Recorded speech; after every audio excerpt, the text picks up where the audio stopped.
The Department of Social Welfare and Development of Armm is established to care, protect, and rehabilitate individuals, families, and communities who are disadvantaged, and has the at least in life in terms of social welfare assistance and development interventions so that they would become more productive members of society and hereby participate in regional and national development. The agency's main goal is for individuals, families, and communities be empowered and enjoying an improved quality of life. Our mission is to enable disadvantaged individuals, families, and communities to achieve quality of life through the provision of comprehensive and responsive social welfare programs and services in partnership with development stakeholders. The Dswd Armm has 5 regular programs and an ongoing several special programs. The Family and Community Welfare Program is one of the regular programs of Dswd Armm that is intended to assist disadvantaged families to develop their capability in defining needs and formulating solutions to bring about desired social changes. This includes Parent Effectiveness Services, Planned Responsible Parenthood Service, Family Enterprise Assistance, Social Service for Solo Parent, Marriage Counseling Service, Family Casework Service, Practical Skills Development, Job Placement for Family Heads or Male Adults, Social Preparation for People's Participation, Community Mobilization Service, Development of Community Welfare Structure. In the Children and Youth Welfare Program, it provides the services and activities designed for the care, protection, rehabilitation of children and youth in difficult situations and ensure their social adjustment, total growth, and development. The agency also aims to promote the welfare of disadvantaged women, giving special attention to the prevention, eradication of exploitation of women in any form, as well as promotion of skills for employment and self-actualization through the Women Welfare Program. This program caters socially disadvantaged women within the ages of 18 to 59 years old, needing social welfare services. This include women who have no access to limited opportunity for education, personal or maternal and child care, livelihood, self-enhancement, and community participation, thus deterring them from participation in development. The Dswd Armm, through the Disabled Persons Welfare Program, also assists and provides services on disability prevention, rehabilitation, and equalization of opportunities for physically, mentally, and sexually disabled persons in order to enhance their capability to attain a more meaningful, productive, and satisfying way of life and ultimately become self-reliant and contributing members of society. In terms of interventions and response to disasters, the Emergency Assistance Program of the agency intends for the provision of immediate relief assistance to victims of such man-made and natural calamities and other social disorganizations to help alleviate the distressed condition of displaced families. The Pantawid Pamilyang Pilipino Program, an ongoing special program, is one of the responses of the Philippine government to the challenge of meeting the Millennium Development Goals, which comes from the Millennium Declaration signed by 189 countries, in which Philippines is one. The program both provides social assistance and social development to the poor to alleviate their immediate needs, as well as break the intergenerational cycle of poverty through investment in human capital, such as education, health, and nutrition. Under this program is the Expanded Students Grant in Aid Program for Poverty Alleviation, or ESGPPA, which goes to contribute to the national government's thrusts in effectively addressing poverty alleviation by increasing the number of graduates in tertiary education among the indigent and underprivileged households.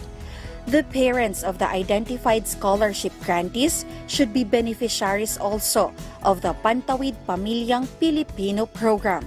Aside from the provision of educational subsidy to the identified scholarship grantees, the program also facilitates and promotes both employment and livelihood opportunities in order to sustain and to lift those beneficiary households out of poverty line and contribute to national development. In the Sustainable Livelihood Program, it provides the identified poor families the appropriate income-generating opportunities through microenterprise or employment to help them improve their level of economic sufficiency.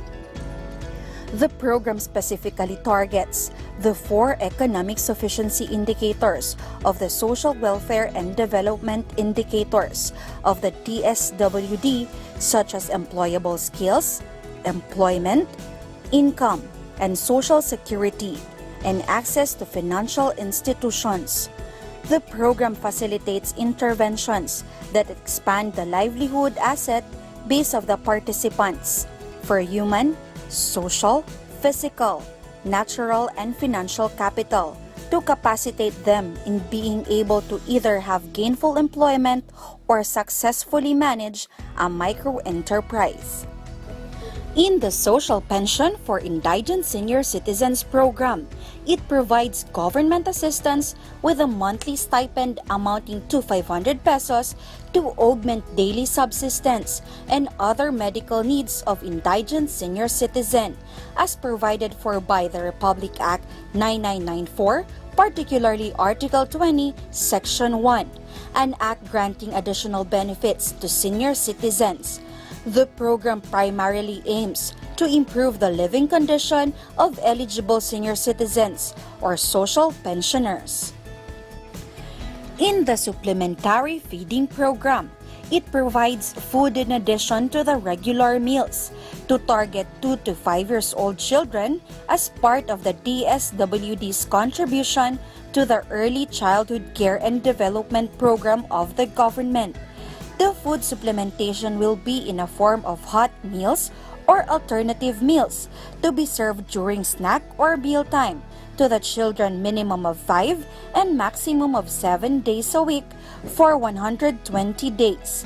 The feeding program will be managed by parents or caregivers based on a prepared cycle menu using available indigenous food supplies. Another special program of the agency is the Payapa at Masaganang Pamayanan,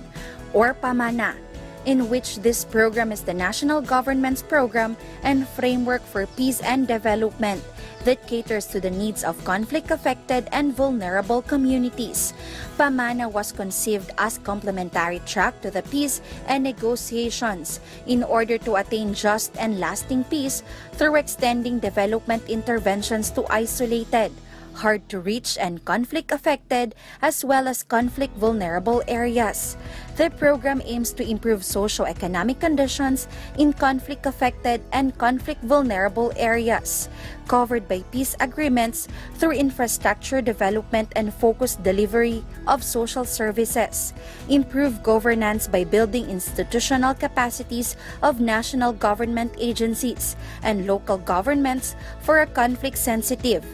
peace-promoting, and gender-sensitive approach to development, and empower communities by strengthening their capacities to address issues of conflict and peace through activities that improve social cohesion.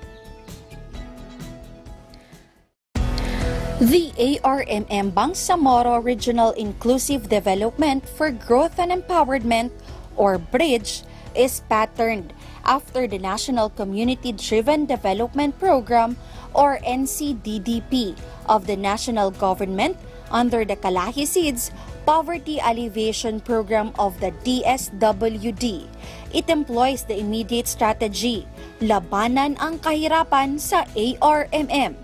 Apat na dapat, under the Armm Poverty Alleviation Model. Program interventions focus to the poorest of the poor constituents in the 15 pilot municipalities in the region.